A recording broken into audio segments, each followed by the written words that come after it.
Jaguar used to bear the values of excitement and purity, and now, not so much.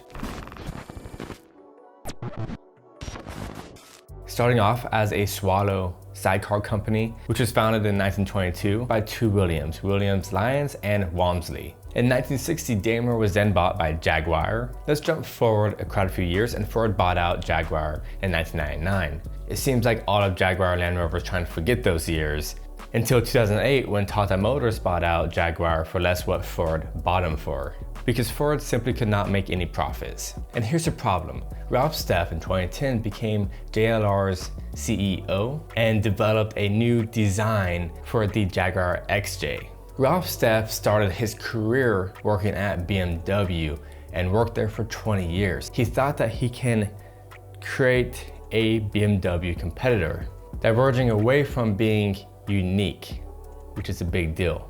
This XJ does look beautiful, it really does. However, it resembles its German competitor a bit too much. In 1935, Jaguar SS Saloon busted through the window, which marked its tradition of being very unique from all of its competitors. It was distinct, low slung, and referred to as one of the most beautiful cars pre-war. Designed by William Lyons in 1948, the XK120 became a sensation. It was Jaguar's first sports car since SS100, and it was the world's fastest production car at launch. At the C-Type in 51, which their disc brakes became the automotive standard. 54, the D-Type came out and won the Le Mans of 1955, 56, and 57. 75, the XJS came out, which won at Spa 24 Hours in 83. In that same year, the XJR was released, and in 1990 got first and second place at Le Mans. In 2000, they developed a Formula 1 car that ended in 2004, and from 2016 to 2020, they developed a Formula E car from Type 1, 2, 3, and 4, which won quite a few podiums.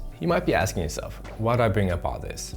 Well, to answer that question, let's talk about the XJ. The XJ is probably the most famous Jaguar at this moment, probably because they ended the production in 2019. Like I mentioned before, Ralph Steff made a goal to compete against BMW. From his time being at Jaguar, he developed the F-Pace, trying to target the crossover market.